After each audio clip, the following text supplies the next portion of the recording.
meilleure prof de France et l'une des 10 meilleures profs au monde. Bonjour Juline Anquetin-Roth. Bonjour.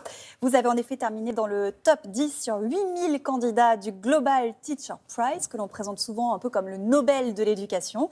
C'est une première pour les Français et une sacrée revanche pour vous quand on sait que finalement ce succès, et c'est ce qui le rend encore plus beau, est né d'un échec. Tout à fait. Mais c'est écrit dans mes salles de classe, l'échec est le meilleur des maîtres. C'est une citation de Star Wars, de Maître Yoda. Et je pense que c'est vrai parce que je n'aurais pas le parcours que j'ai aujourd'hui si j'avais réussi, si j'étais rentrée par la porte normale parce qu'on va dans l'éducation. Vous avez raté le CAPES. Oui, j'ai raté le CAPES. À quelques points, ça a été un crève-cœur. Voilà, pour moi, on m'empêchait de faire ce que j'aimais le plus au monde. Donc j'ai dit, tant pis, moi je veux être prof, c'est ma passion. Je vais trouver un autre moyen. Et vous avez appris sur le tas, finalement, avec des formations. Exactement. Voilà, il y a une grosse partie de mon apprentissage qui est autodidacte. Et puis, j'ai monté à 24 ans ma petite agence de soutien scolaire dans laquelle je travaille toujours en auto-entrepreneur. Et puis, je suis allée travailler dans des petites structures, dans des petits lycées en Normandie, à Paris, dans lesquels on n'avait pas besoin du CAPES pour enseigner. Ici, une enseignante française autodidacte dans le top 10 mondial des profs. Est-ce que c'est aussi un petit revers pour l'éducation nationale et une formation plus classique ? Pas forcément, parce qu'il y a des professeurs de l'éducation nationale qui travaillent comme moi. Je reçois beaucoup de messages de personnes qui me disent « mais moi aussi j'ai eu cette idée, moi aussi je fais ça dans d'autres matières, etc. » Donc l'éducation nationale, il y a des professeurs qui essayent, qui font des choses et qui sont passionnés. Il y en a des milliers en France.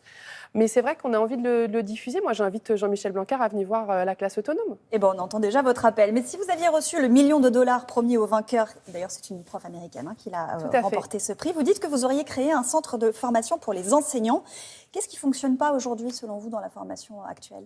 Alors, il y a beaucoup de choses qui fonctionnent dans la formation de l'éducation nationale. J'aimerais la compléter, en fait. J'aimerais proposer une alternative parmi beaucoup d'autres. L'éducation, ce n'est pas une science exacte. Donc, moi, je voulais former déjà à la classe autonome, à ce que j'ai créé au CFA Simone Veil, et puis former vraiment à la pédagogie, à la discipline positive, à la psychologie, beaucoup de formations sur les troubles de l'apprentissage. Moi, la première fois que j'ai eu ma formation sur la dyslexie, je me suis décomposée. Je me suis dit, mais ça fait 10 ans que je fais des choses que mes élèves dyslexiques ne peuvent absolument pas faire, mais je ne le savais pas.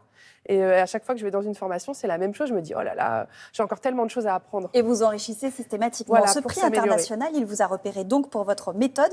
On va d'abord finalement la découvrir sur place, au sein de ce CFA, grâce à nos confrères de France 3. Avec plaisir.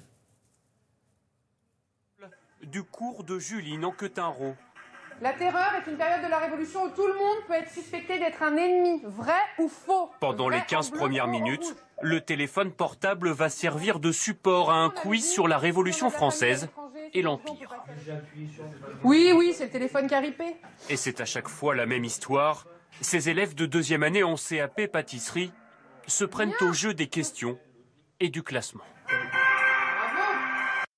Smartphone, quiz, casque de réalité virtuelle, manipulation, très peu de cours magistraux finalement. Comment vous la définissez, votre méthode ?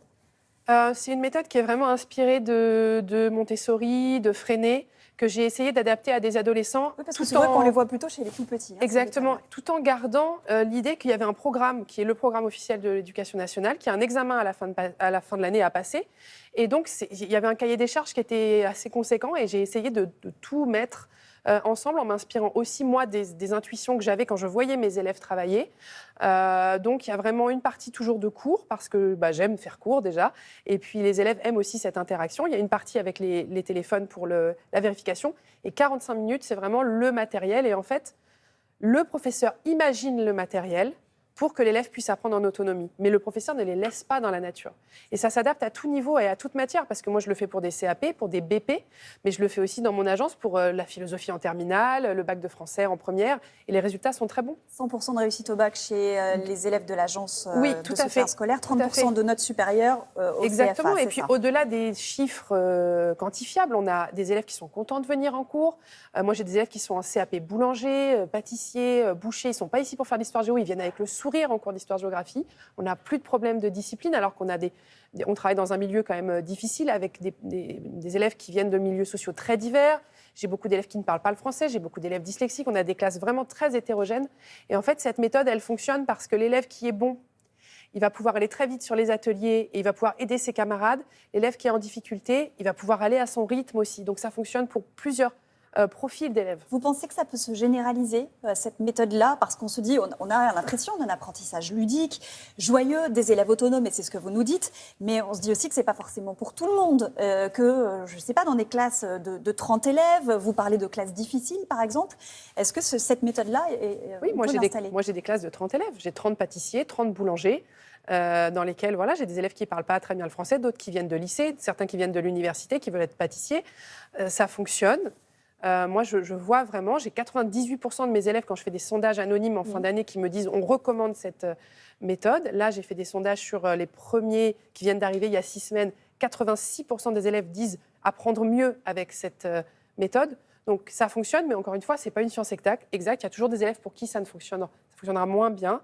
Mais oui, moi, je suis persuadée que ça peut se diffuser, et c'est pour ça que j'ai fait ce concours, pour parler de la classe autonome et pour la diffuser le plus possible, parce qu'aujourd'hui, je pense vraiment que ça sauve des élèves. Vous avez aussi créé une chaîne YouTube, vous partagez les ressources pédagogiques que vous créez tous les étés, Exactement. que vous enrichissez chaque année, un matériel donc, que vous partagez avec d'autres profs. Il y a beaucoup de retours de professeurs Oui, qui vous énormément. contactent? J'ai énormément de Et d'horizons professeurs. différents? Oui, j'ai énormément de professeurs qui me contactent, de lycées, de collèges, de lycées professionnels, de lycées à l'étranger, de CFA, qui veulent se former à la classe autonome. Donc ça, on va le développer. Et puis qui demandent du matériel, des conseils, qui me posent des questions sur comment je fais exactement, qui peuvent aller voir d'ailleurs les vidéos qui sont sur YouTube, qui expliquent comment je l'ai créé et comment je pense moi que ça peut s'adapter. Et si eux, ils ont d'autres idées, mais avec grand plaisir. Vous avez tweeté, une fois que l'annonce du résultat du prix a été rendue publique, les portes s'ouvrent pour moi. Elles s'ouvrent sur quoi aujourd'hui, les portes pour vous? Énormément de choses, énormément de choses.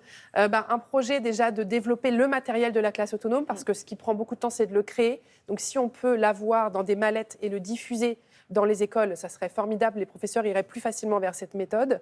Travailler, moi, sur des petits manuels de méthodologie pour préparer le CAP en histoire-géographie qui iraient avec ma chaîne YouTube. Ça, c'est un projet aussi, un projet d'écrire peut-être mon histoire, des projets de conférences, mais vraiment de diffusion de cette méthode pour aider le maximum d'élèves qui aujourd'hui sont encore trop souvent en souffrance à l'école. Merci beaucoup, Julie Merci Nancotin, à vous d'avoir été avec nous sur ce plateau. Et on a entendu votre appel au ministre de l'Éducation, Jean-Michel Blanquer, à venir je vous l'invite, rencontrer. et le président aussi, s'il veut, avec plaisir. Eh bien, écoutez, le message est passé. Merci beaucoup. Merci.